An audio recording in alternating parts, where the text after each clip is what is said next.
Hi guys, welcome back to a new video. Happy Friday. I am on my way to France to visit my parents who have a house here.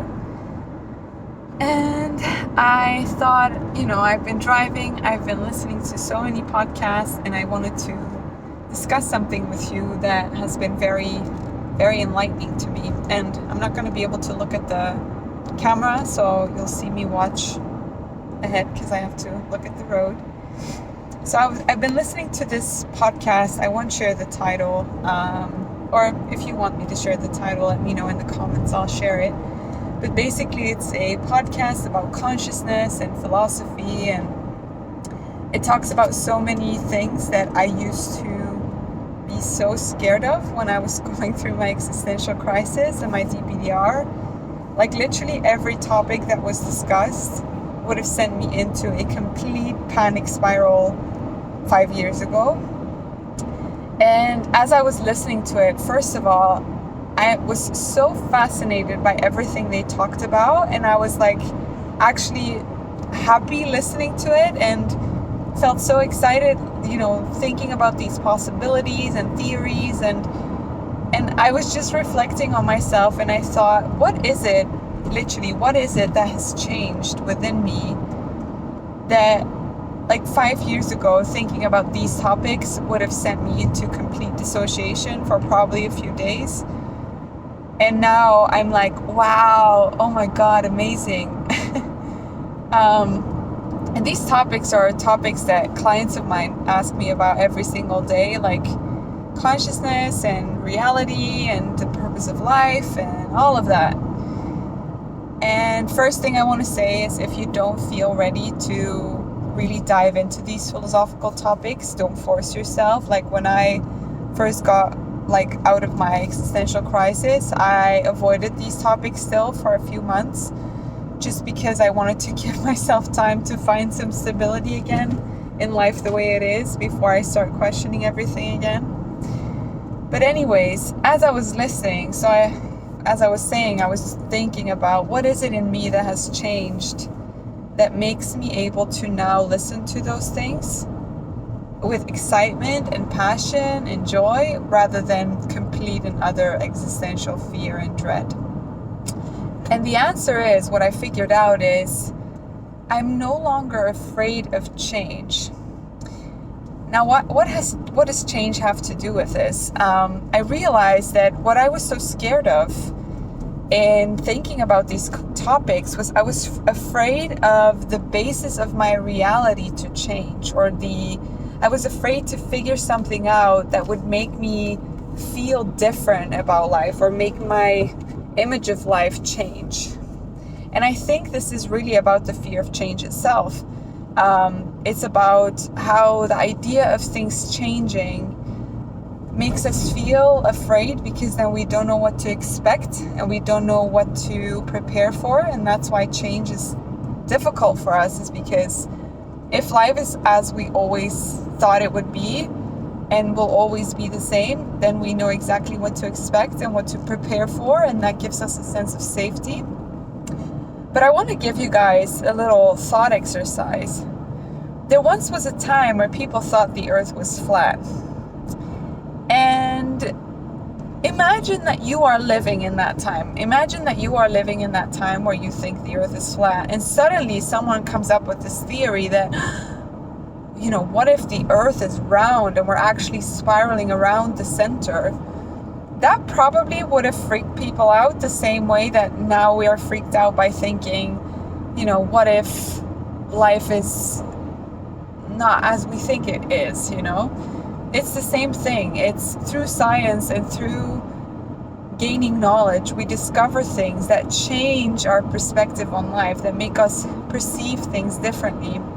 When I talked to my parents about, when they were young, they often talked about how the idea that the internet was a thing, scared the shit out of them. They were convinced that everything was going to change and that the world was going to go to shit. Now we think the same thing with AI.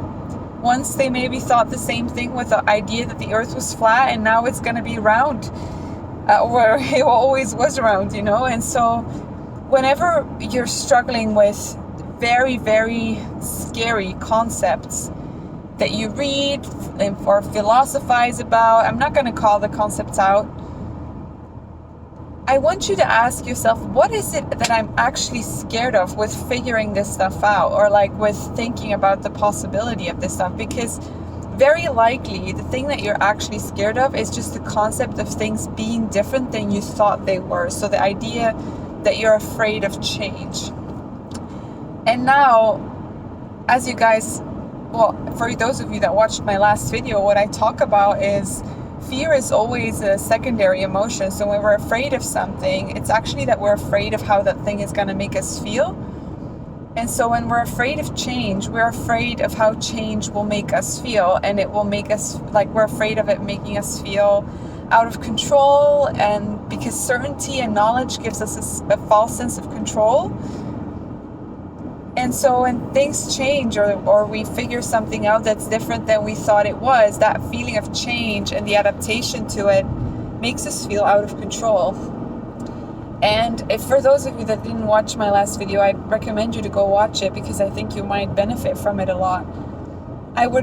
The answer to that is to actually learn to be comfortable and to feel the emotions that are behind that. So in this case, for me personally, when I think of change and not having control, I don't have a panic reaction anymore because I'm so comfortable with that emotion of surrender, of, like this idea that life is as it is and whatever it is, I'm going to go along with it. Like I don't have a resistance around the feelings that I get when I think of life changing or my idea of life changing, or it feels like I'm very open to this entire experience, kind of like a scientist is open to really discover whatever about life that it can discover. And so when we're in states of fear, we feel like we need to hold on to things the way they are and we need things to stay the same. And it's that clenching that makes us afraid to think about philosophical topics that might change our perspective on the world. I don't really know what the conclusion of this video is.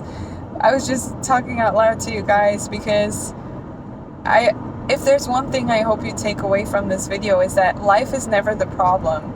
And these concepts are never the problem.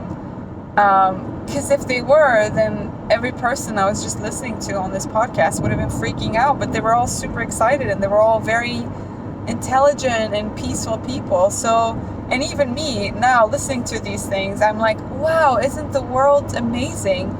Because I am not afraid of life or my perspective of life changing anymore. I'm really here for this wild journey, and whatever it is, I want to say yes to it. I want to embrace it. I want to go along with the change. I want to open myself up to not having control. I want to say fuck yeah to whatever life is, And it's because I'm not afraid of those emotions anymore. It's kind of like, actually this is a good metaphor too. Some people are terrified of heights, and then you have people that jump out of airplanes. Physiologically, they feel the same thing. The first person feels terrified of heights. The second person also, but he has learned to make that feeling comfortable to them. Like he's learned to even make it like something high, something fun, something exciting. And that's how I look at these types of concepts now. It's like that feeling of uncertainty that I used to be so scared of now feels so exciting to me. And it's still the same emotions. It's still the same emotions around uncertainty and change, but my relationship to it is completely different because I've really allowed these emotions to be a part of my life. And it just made me excited about how far I've come. Of course, you guys know that. Otherwise, I would not be able to do the job I do. But I wanted to share this with you, and hopefully this gives you hope or gives you motivation or, challenges you to bungee jump, to jump out of the airplane a little bit. So I want to thank you guys for watching today. I love you guys so much. I want to send you a lot of love and a big hug if you're struggling today or struggling this week. I'm here for you, and I'll see you next week.